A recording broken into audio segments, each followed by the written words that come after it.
Okay, thank you very much. Appreciate everyone's attention. And if you look at the slide, you can see Moeller. I'm not sure how we get Miller from that, but that's actually how it's pronounced. So I appreciate you sort of sticking with your guns and not worrying about the bet. So in discussing different presentation topics over the winter, we came up with a number of small topics that we really wanted to touch on and educate golfers and superintendents about, but we realized it's hard to bulk all those together in a 30-minute talk. So instead, we've got kind of a quick hitter type presentation here. So I'm going to cover 6 or 7 different topics that are really becoming an issue across the region, across the Northeast region, and something that myself, Dave Otis, and Jim Skolsky see an awful lot. And it's actually something that we've confirmed with a lot of our other colleagues across the whole U.S. So with that, we'll get started.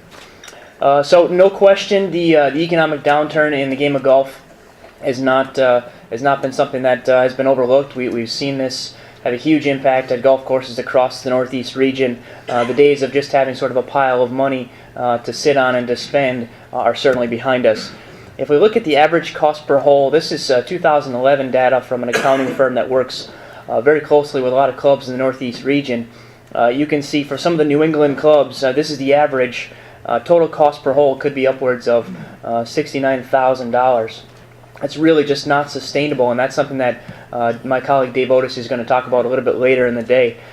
We really have gotten to a point where we've been spending money on parts of the golf course that really aren't all that crucial, the peripheral areas. And thankfully that's led us to kind of a more prioritized maintenance schedule. A lot of clubs have already been doing this. But since the economic downturn, this has been much more of the focus. The term maintenance down the middle, I think, is something that a lot of folks have already heard of. And it's pretty simple. It's just focus on the primary landing areas, tees, fairways, and greens, with your most investment per acre being on greens. And then not necessarily disregarding other parts of the golf course, but just de-emphasizing other parts of the golf course, like flower beds, and maybe not worrying about the roughs quite as much, or bunkers, everything on down the list. And one of the key ways that golf courses have been able to adjust their maintenance programs and not see serious concerns from their golfers is through proper communication. And one of the best ways to educate your golfers and to keep the communication lines open are through the development of maintenance guidelines, which is something that I talked about, I think, 2 years ago. Maintenance guidelines are very simple. It's just in identifying what's a priority at your golf course from a maintenance standpoint. How often do you want the fairways to be mowed? How often do you want the bunkers to be mowed, or the bunkers to be raked? Excuse me. And so what that does is it helps differentiates essential versus non-essential tasks, and helps get the budget in line to what's most appropriate for your facility. And then there's been a number of articles. This is one of the more recent articles written by a general manager that really shows the value of maintenance guidelines and how they can be used at your facility. And I'd be happy to provide an example of this article if you'd like. All right, so the first topic really, aside from the economic downturn, is sort of the stressful weather that we've had, whether you want to call it climate change, global warming, whatever you want to call it, however you feel about the weather issues that we've seen. We've just seen some more extremes recently, particularly with the summer, with some really hot summers over the past few years. No question that's taken a toll on our turf, and it just limits how often and how hard we can push our turf to try to get the conditions that most golfers want. This was an unfortunate situation where a lot of things combined. This golf course had a pretty poor infrastructure. The putting greens didn't drain very well. They all sloped from the sides to the middle, almost like a taco. And then, what's the biggest culprit that we see here? Let's see if this mouse works. We've got a dense wall of vegetation behind it. I mean, nothing's getting through there, especially air movement. And no question, over the past few years, we've seen a lot of damage on golf courses, especially on their putting greens that have limited air movement. Shade is a number one deterrent for growing healthy grass, but air movement's a real big challenge too. So there's a couple different ways to get around that. Number one, you could take trees down, but again, you look at this growing environment and it's very challenging to remove all those trees to improve air movement. Here's just a quick snapshot of just how big of a difference it could be. This image was taken from a golf course 20 minutes apart. Basically, the image on the left shows 97 degrees. That was from a green site that was pocketed. Didn't have a lot of air movement. The one on the right, full sun green, it was just as hot that day, but it had plenty of air movement, and the temperature was almost 10 degrees lower. That's the severe impact of limited air movement. So again, best solution would probably to be taking trees down, clearing underbrush, things like that. But when you just can't do that, the use of oscillating fans have been a huge success. They may be unsightly, but they work. And I think we'd all agree that dead grass is a lot more unsightly than a fan. So the rules of golf cover these. They're really a home run when it comes to improving your growing environments. So there's something to look into if you've got a situation at your golf course where you don't have enough air movement. All right, and then sort of the 800-pound elephant in the room is the winter that we've just dealt with or still dealing with, and with the storm that's approaching tonight into tomorrow. Could continue to be an interesting spring. No question, we've seen some harsh winters, and some would say that this is more typical of what we used to see from winters. Either way, there's some keys to producing high quality turf that can survive through the winter, and that starts with sunlight. That's another huge part of growing grass, not only in the summer, but definitely to make sure things are as healthy and as strong as they are coming out in the winter. That said, even the greens in full sun might get damaged every once in a while. So hopefully this year isn't too bad. But I would say at the very least, just some patience to let Mother Nature sort of do her thing, and then once we see what the golf course looks like, we can address those issues from there. Okay, so the next topic is water conservation. This is not something that we typically deal with in the Northeast region because we get a fair amount of rainfall, but it's a global issue. It's only a matter of time before we see a pretty severe drought. Unfortunately, a lot of I would say novice golfers and especially non-golfers equate this image of Lake Mead with the water levels much lower with water use on golf courses. As you fly into Las Vegas, a lot of times you fly over some really lush green golf courses, and if you have any money left and you get a chance to visit the Hoover Dam and you see this, sometimes those golfers or non-golfers that really don't understand water use on golf courses might equate the two to be connected, when in fact the water levels in Lake Mead are lower because of snowfall totals further north in the mountains. But that's still the battle that we're facing, and it's an interesting one because the golf industry is an easy target. We're looked at as a luxury sport by many, but nonetheless, it's something that we need to worry about. So as I said, regionally, the Northeast really doesn't have a whole lot of issues when it comes to water shortages. We get plenty of rainfall in most years, and we really, we have a short season, so we don't use as much water. Fairly average golf course in the Northeast might use 13 million gallons. There's certainly going to be higher and lower examples of that. But when you look at the Southwest, that's where it's crucial, but it's just as important for us. We just might not see some of the real challenges that they're facing. It's always interesting. I like to draw, examples from different industries. I'm a very avid snowboarder, and so it's interesting to follow some of these different websites that are advertising about their mountain, and they're talking about snowmaking and how these industries are so different. So this was a mountain that I snowboard at a lot in the Pocono Mountains. They advertised on their Twitter site that they had used almost 3 million gallons of water, kind of promoting golfers or promoting snowboarders and skiers. Yeah, we've got fresh snow. Come on out. They said they used that much water in one weekend. It could take a golf course probably a month, maybe in the summer, to use that much. Again, there's examples of higher or lower, but it's very interesting to see how they were advertising how much water use they were going through versus what golf courses are under. So here's the biggest issue that the Southwest is facing right now, the huge drought that's affecting an awful lot of things, including crop production. It's a huge deal. But if we just think 2 summers ago, the Midwest had just as severe of a drought. And there's no reason why that map can't just shift a little bit to the Northeast and hit us. We really haven't had a severe drought in about 10 years now. So it's important to be proactive and be prepared for it. I think I'm preaching to the choir for most in the room when I say playability should be the number one focus when it comes to managing your turf. Keeping it alive obviously is important, but playability really needs to be the priority over aesthetics. This is a golf course that doesn't have fairway irrigation. Plays great. Maybe it doesn't look perfect, but it plays great, and that's what's most important.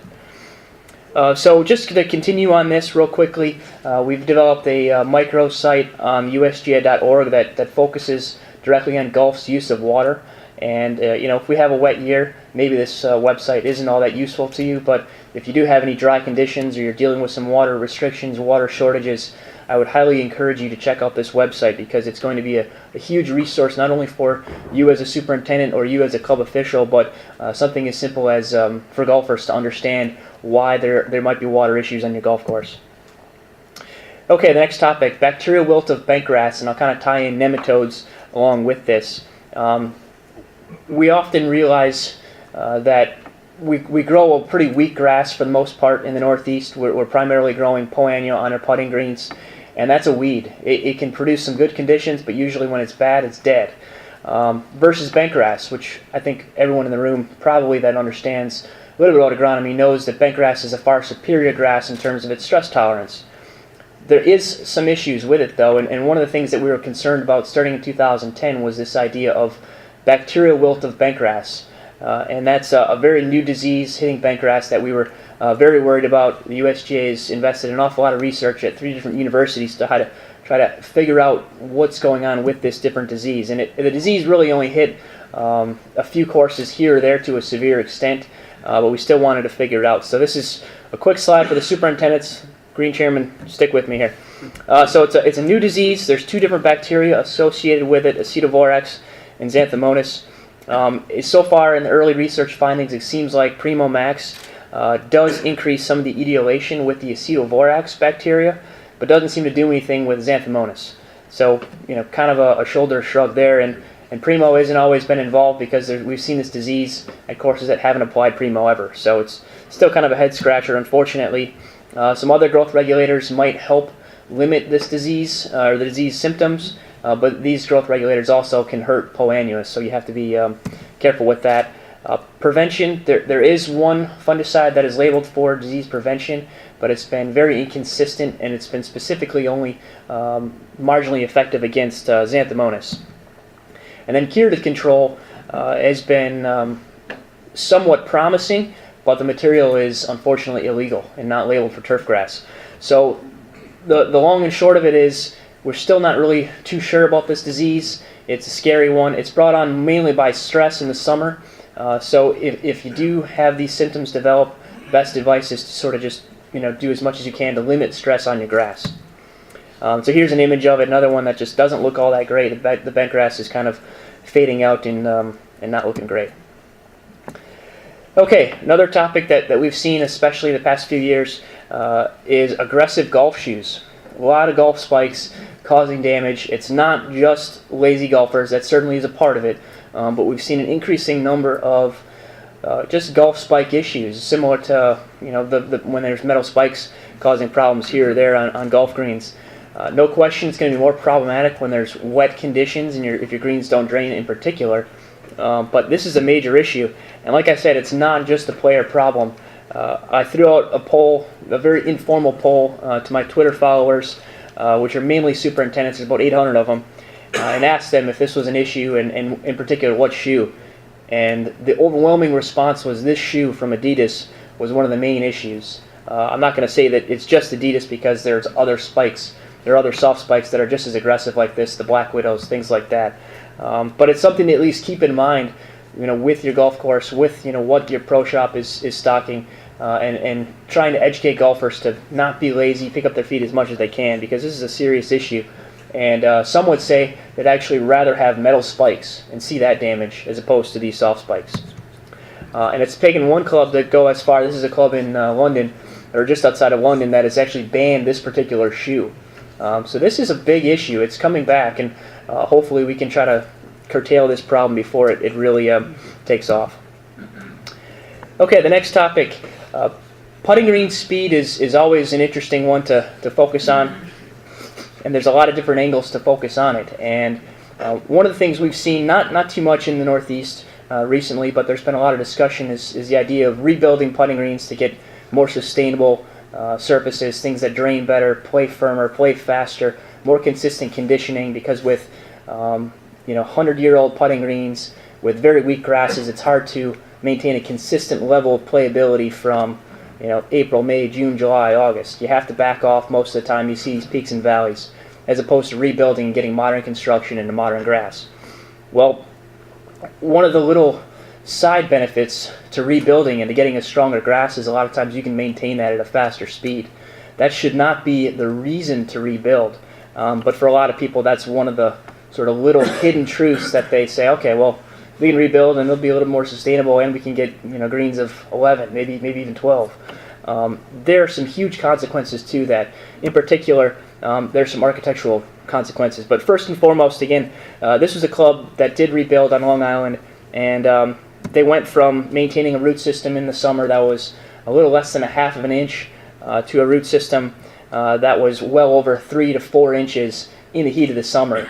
And so that just meant a much stronger, more reliable grass. Unfortunately, again, they could maintain those speeds at a higher level. Well, what happens when you maintain ultra-fast speeds with any slopes? You lose hole locations, you see more traffic in those areas, and problems develop. So that's forcing a lot of architects to build based on speed, and that ends up with a pretty boring drive, if you ask me. This is what you end up with most typically. When you want really fast green speeds, you have to end up with kind of flattish putting greens, which lack a lot of character compared to a lot of the golf courses that you guys play on a regular basis. So I would equate it to a boring drive, maybe somewhere in Iowa. I'm from Wisconsin, so I feel like I can pick on Iowa. To a drive somewhere like in the Pacific Coast Highway in California. It's got some curves, it's got some slopes, it's got some undulations to it. And the effective playing speed could be the same.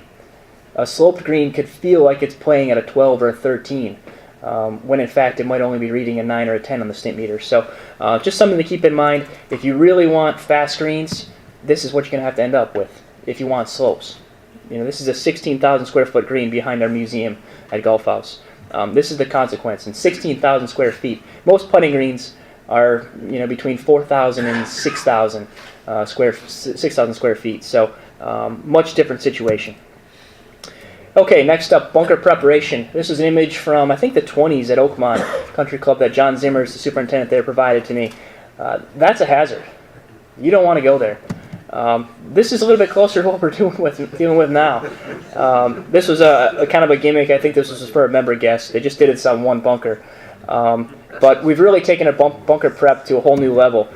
If you look at this image here, this is probably not too typical of what you might see on a Saturday morning at your facility. Nicely raked. You can tell it was hand raked. Did a lot of detail work on the edges. It doesn't look too bad until you realize that there's 127 of these out on the golf course. That's a lot of labor that's invested into an area that you don't want to be in and you're not supposed to be in. So I've just ran some numbers. This is, again, not going to be perfect in every situation, but just a kind of a basic estimate. If you're hand raking your bunkers, average course maybe has 50, 60 bunkers, roughly 130 times a year, just to hand rake them, you might be spending $20,000, let alone adding any edging, checking sands, adding new sand that erodes or blows away, things like that. These are a huge labor sink, and we're spending way too much money on these areas compared to other parts of the golf course. Okay, and then the last topic is going to be golf carts, and whether or not they're actually a profit center. I've heard a lot of folks comment that we need our golf carts operating, otherwise we're not going to make any money, and if we're not making money, obviously that's going to eventually cause us to shut our doors. And so I wanted to really investigate that and to try to figure out, okay, how much money do they really bring in, and are they a true profit center? Because we do an awful lot to manage our golf courses, specifically for golf carts. A day like today when it's, obviously course isn't open, but, it's cold, it could be snow, it could be wet. I mean, sometimes people are still tempted to run the golf carts despite the damage that they could cause out there. So that's what I wanted to investigate. It's unfortunate that golf has really transitioned into a riding game for most. This is some data from the National Golf Foundation. Unfortunately, it's the most recent data is from 2006. But it shows that golf carts have been on a rise since '94. They were at 44% of all rounds played were used for the golf cart, and currently, around 2006, they were up to 69%. And that might have gone down with the economic downturn, but it might have also, it's likely that it stayed flat at the very least. And then walking rounds have gone down, and caddy rounds are, very, very small potential, or a percentage of all those rounds. And why is that? It's a challenge, definitely. If you look at this image closely, you might be able to pick out at St. Andrews Golf Links. This is the 7th hole. There's a lot of differences between us and St. Andrews that that are unfortunate, but they're a reality. The biggest difference that I can point out here is, number one, you see the guys are all wearing slacks, long sleeves. Doesn't get too hot over there. Number two, they're all walking, but the green, the number 6 green is, maybe 25, 30 feet away from the tee. Very easy to walk on that golf course, versus many modern golf courses that have got a lot of topography. If there's any sort of homes built around it, usually the walk from green to tee is 100, maybe 200 yards.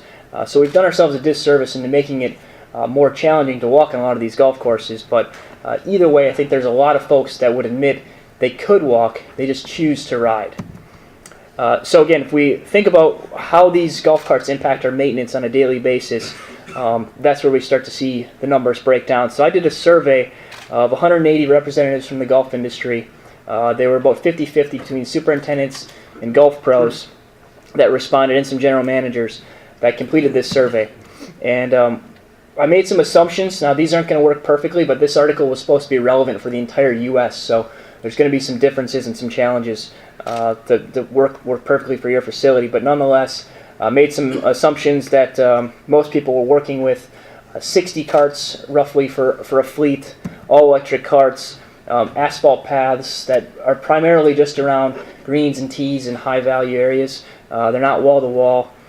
Made some assumptions that each golf course would have about 25,000 rounds a year, which is probably high for a lot of places here.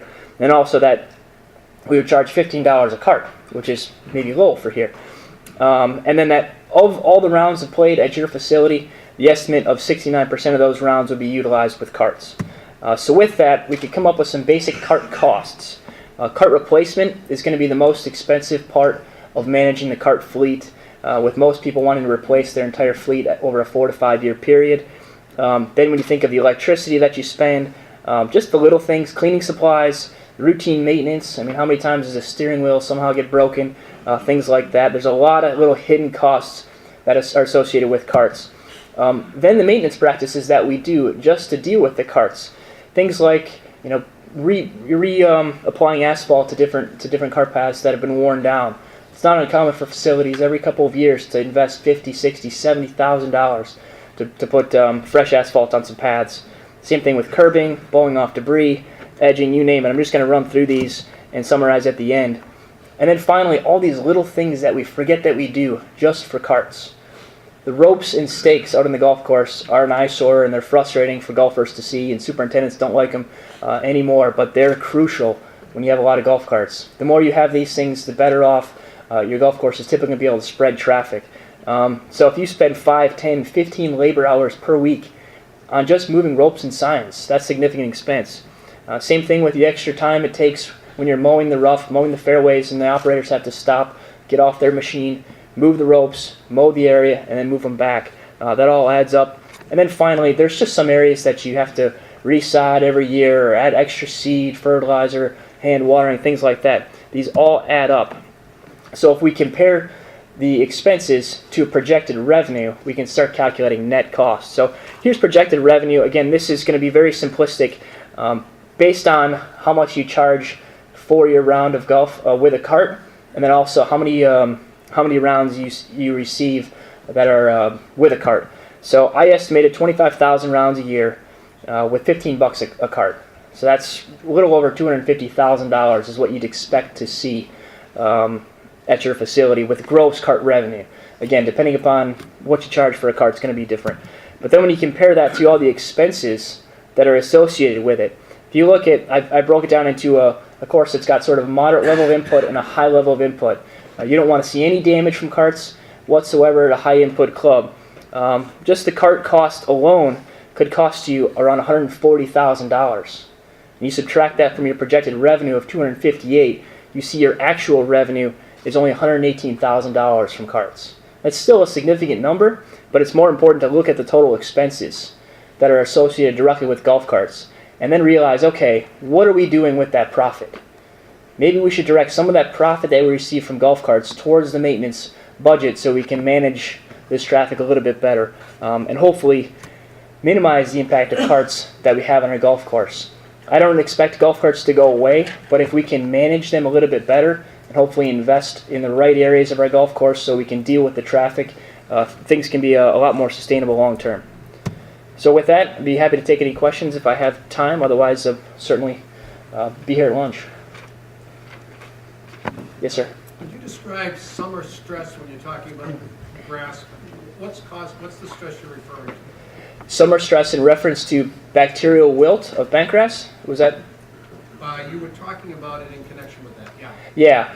Well, summer stress can be brought on by any number of things. Typically, the heat is involved with it, and then on putting greens, you're mowing, you're rowing, you're doing all those types of things.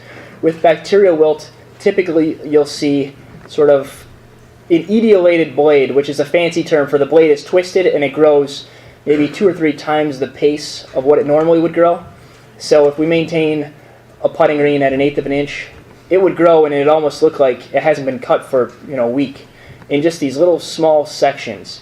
But particularly we'll see that, and then we'll also see kind of this yellowing discoloration and the grass just not seeming to respond to, if we water it, if we just kind of take it easy. That's the general stress that we typically see. But it's a very new disease, so it's a hard one to diagnose, especially when you're just sort of looking at it. You need a trained pathologist to really diagnose it. Yep. Any other questions? Adam, how about stress on poana greens? Stress on poana greens, just in general, or I would say it's the same kind of response. You see a lack of vigor. The grass just doesn't seem to be growing very often, growing a lot, and you see a yellowing, thinning of the canopy. Sometimes you'll notice that pretty consistently with conditions. If it thins badly enough, you'll see bumpier conditions. But for the most part, yeah, it's just kind of a gradual thinning that you'll notice. Adam? Yes? I guess I was expecting higher costs due to long-term destruction of turf from the use of carts. It seems to me that over a course of 10 or 15 years, high cart use causes golf courses to get tired faster. Would you agree? And therefore, there should be an added element of cost in the program comparing revenue to cost? Yeah, absolutely. The carts are going to have a continual continual impact on the golf course. Especially, one thing I didn't really touch on is sort of soil compaction. With carts, they typically follow in the same paths for the most part, and so you should be on a regular program of addressing compaction issues with aeration, things like that. But yeah, over time, those issues build and build, and I would say, yeah, that if you can include a general line item to deal with carts in particular, that'd be a worthwhile investment. Yes, sir. I read a little bit about use of goats and sheep to handle invasives, and is that really something that courses are doing, or is that just a novelty thing? I don't want to steal Jim's thunder. I know Jim's going to touch on that, but I'll answer with yes. Yes, sir. You're talking about golf spikes. The new, like the Echo ones with tons of nubs, they seem to be very apparent on greens. Are those an issue? Those are another one that we've seen. One colleague in particular in the Pacific Northwest, where they got a lot of rainfall, has commented that those are very popular there, and they're very, very noticeable. I don't think they're quite as aggressive as those Adidas Zeros, but they do leave more of an indent as opposed to the soft spikes that can tear a little bit more.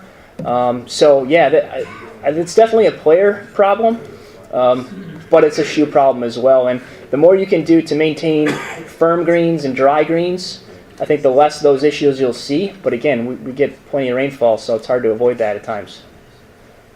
Yes. Adam, are you guys, the USGA, looking at any research on the spike issue? This has been, I think, as a superintendent, knowing this has been coming for a couple of years as the spikes have gotten more and more aggressive. I cringe when I look. Yeah, the question was, are we researching any shoe issues and to see how we can address that? Currently, we are not, but as a staff, we've certainly talked about it. One of the concerns is that there's so many different models out there. It's different than with the metal spikes, when I think there were maybe only sort of a long and a short metal spike. There's so many different makes and models out there now that we could research it and publish it, and then the next year there'd be different spikes that the research wouldn't be wasted, but it's tough to stay up to date with everything. But I know we're definitely discussing that as a staff as to whether or not we should invest into more research dollars. Yes, sir. Have you thought about joining with one of the spike companies like Champ, which is from Massachusetts, and doing some research? I know they do their own research, as far as turf recoverability. Yeah, we haven't, as a Green Section staff, talked about joining. I know a number of superintendents have actually reached out to Adidas to talk to them, and from what I understand, Adidas has been fairly receptive in talking back with them and having an open dialogue, but we haven't as a staff yet. Okay, thank you very much.